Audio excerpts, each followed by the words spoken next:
Hello, I'm Torin Malone, I'm Jordan Bellaire. and we're here today to talk about the 5 sources of power in leadership. The first source of power in leadership is reward power, and it is just that, a reward, provided to those who support the leader's wishes. Rewards are quick and generally easy to provide. The reward is an incentive to get a person to act in a certain way or to perform a particular task. This particular leadership power enables the leader to use rewards to get his or her followers to do what they want them to do. For the follower or the employee, the reward serves as an incentive to do something for someone else and is generally a mutual beneficial exchange. The leader or supervisor is getting what he or she needs done, and the follower is getting compensated for their efforts. For example, a supervisor may provide comp time for an employee who gets a particular assignment done, or even provide a bonus or a raise or a promotion.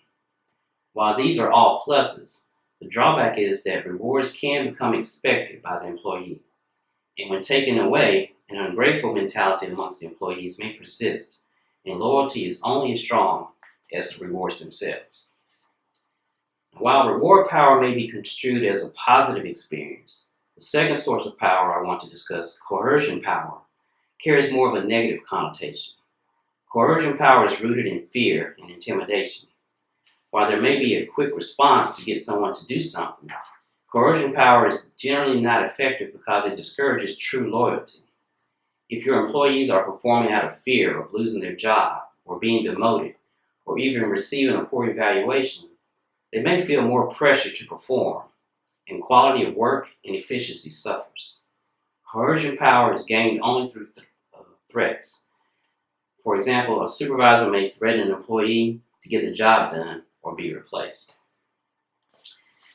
Now, speaking of being replaced, you are less likely to be replaced if you're an expert at what you do, which brings me to the third source of power in leadership. Leaders who exhibit expert power are the ones whose experiences and skills or knowledge enable them to influence employees to follow their lead and instruction on how and what to do.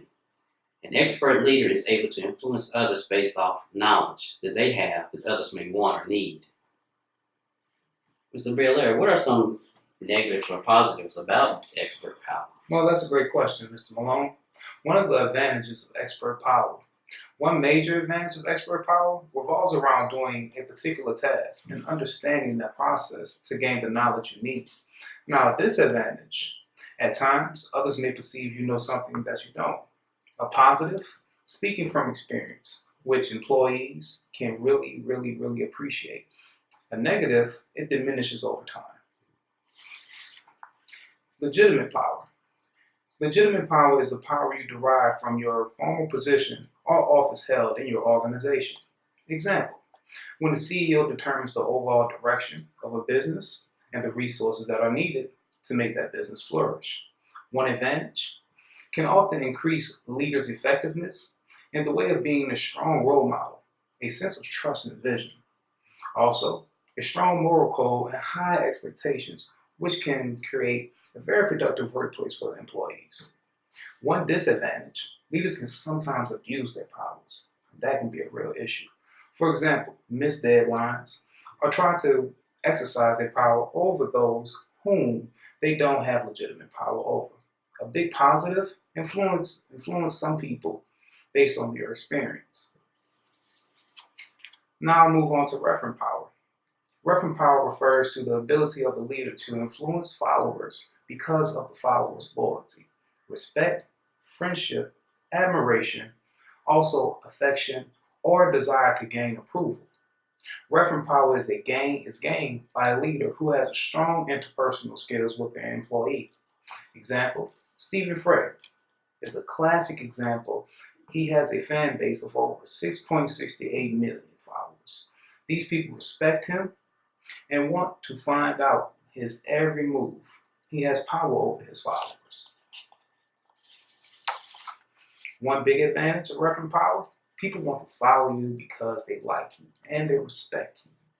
It'll show you that you have a very loyal band of followers. Disadvantage, nepotism. Leaders may feel they don't have to do the work or the job.